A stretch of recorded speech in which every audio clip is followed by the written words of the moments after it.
Hey everyone, and welcome to our deep dive today. We're going to be looking at how nonprofits can really use tech to boost their impact. Oh, It's yeah. kind of taking a page from the corporate playbook. Mm-hmm. Our guide today is this article called Tech Bridge, Adapting Corporate Solutions for Nonprofit Success. Okay. And one of the things that really caught my eye was this stat. Yeah. It said that using donor management software can be like adding a part-time staff member Oh, wow. for under $150 a month.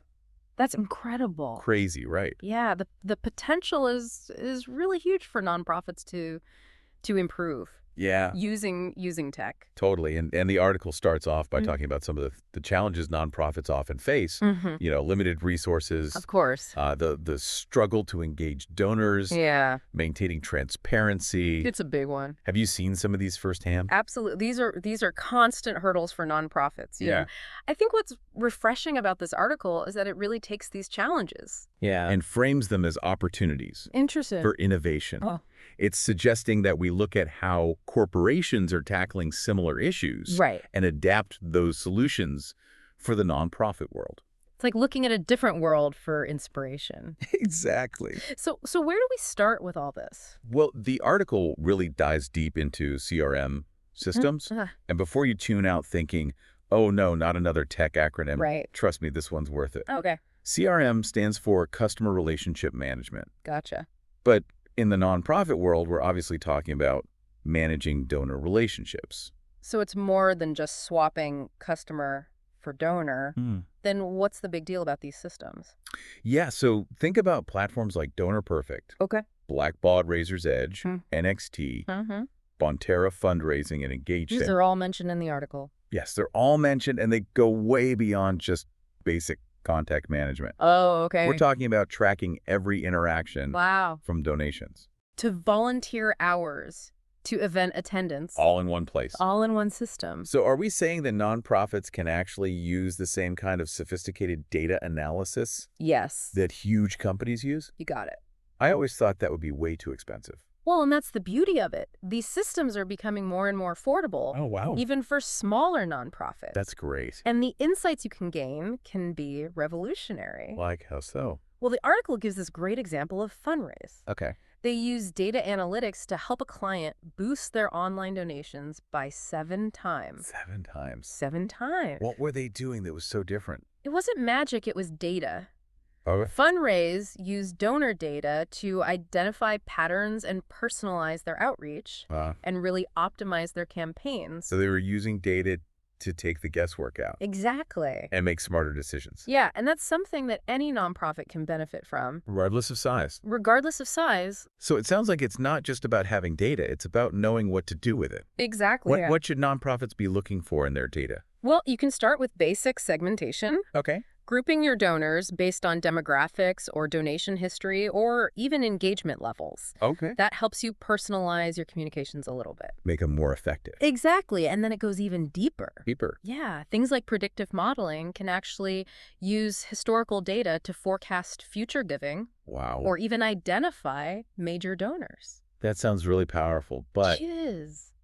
doesn't all this data analysis raise some concerns about privacy? Absolutely. How can nonprofits make sure they're being responsible with all this information? Yeah, the article talks about that too. Okay. Nonprofits need to be transparent about how they collect and use data, obtain proper consent from donors, Right. and just prioritize data security overall. Makes sense because it's about building trust, right? Exactly. Trust is fundamental to any strong donor relationship. Couldn't agree more. And speaking of building relationships, Yeah. the article also talks about automation as a way to kind of streamline all this communication, Right. free up some staff time. Instead of sending out hundreds of thank you emails manually Yeah. or event reminders, you can actually automate those processes. Right. Make sure you have that consistent communication. Without burning out your team. Exactly. But I guess I worry, wouldn't that feel a little impersonal? Well, Like donors might not like getting these generic automated messages. I see what you mean, but that's where the real power of automation comes in. Okay. Platforms like Charity Engine, which the article mentions, allow for personalization at scale. How does that work? So you can segment your audience. Okay. You can tailor messages based on donor preferences. Oh, that's nice.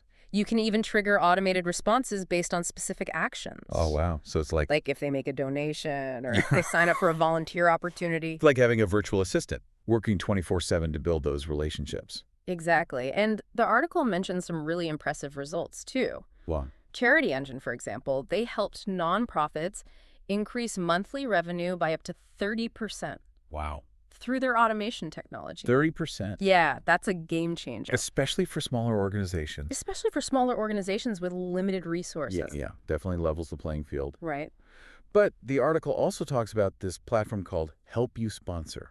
Oh, yeah. Help Me Sponsor is interesting. What's different about them? They focus specifically on sponsorship and fundraising management. Oh, They offer a suite of tools to really streamline everything. like what? From finding and securing sponsors Wow. to managing donor relationships to running those fundraising campaigns. So it's kind of a one-stop shop for all things Pretty much. sponsorship and fundraising. Yeah. But does it actually work?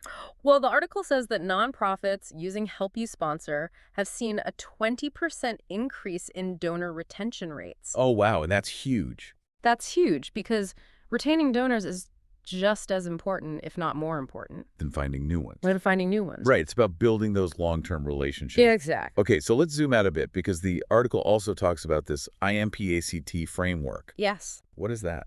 The IMPACT framework is kind of a roadmap for nonprofits to really navigate the digital age. Oh, okay. It stands for innovation, measurement, people, adaptability, collaboration, and technology. Okay, a lot packed in there. It's a holistic approach to using technology effectively. So it's not just about throwing tech at a problem. Well, It's about having a strategy. exactly. What does that actually look like in practice? So, for example, the innovation component Okay. encourages nonprofits to experiment and be willing to try new things, Even if they fail. even if they fail. And the article talks about things like Yeah. nonprofits using AI-powered chatbots Oh, wow. for donor engagement or personalized funding recommendations based on donor interests. So really embracing innovation Yeah, to engage donors. exactly. What about adaptability? Adaptability is all about being, nimble and responsive to change. Yeah. The whole landscape of philanthropy is constantly evolving. For sure. And nonprofits need to be able to adjust their strategies accordingly. Yeah, like how have you seen that play out? Well, a great example is the rise of online giving. Oh, yeah. It's really forced nonprofits to adapt their approach to fundraising and embrace these digital platforms. Makes it. And actually, that brings us to something really interesting the article talks about. Yeah. The growing influence of Gen Z and millennial donors. Oh, yeah, absolutely. It says that over 75% of those younger donors prefer to give online. That's a huge shift. It's a whole new generation of philanthropists. It really is. And they have different expectations and preferences. For sure.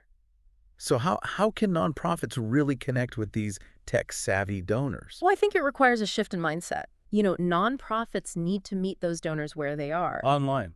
Online, exactly. So that means embracing digital channels, Right. creating engaging online experiences, and really using technology to personalize that communication Right. and demonstrate impact. So what does that look like practically? Well, think mobile-friendly donation pages, Okay. interactive storytelling, social media campaigns that really resonate with their values. It's about speaking their language Yeah, not just about the technology itself. It's No, about how it's used. to build those relationships. Exactly. If we had to sum all this up into one key takeaway for our listeners, Yeah. what would it be? I think the main takeaway is that the line between the corporate and nonprofit worlds is really blurring when it comes to technology. Interesting. And the tools and strategies that were once exclusive to these big businesses are now accessible to nonprofits of all sizes. And that's pretty empowering. It's incredibly empowering. It really levels the playing field. It does. Gives them the resources they need Exactly. to achieve their missions. And by embracing these advancements, Yeah. they can improve their operations, deepen their impact, and really create lasting change. Well said. This has been such a thought-provoking conversation. It has. It's amazing to see how technology can really empower nonprofits. Yeah, it's an exciting time to be in the nonprofit sector. I'm inspired. Me too. Thanks for joining us on this journey, and of course, a huge thank you to our listeners for diving in with us. Until next time, keep exploring, keep learning, and keep making a difference.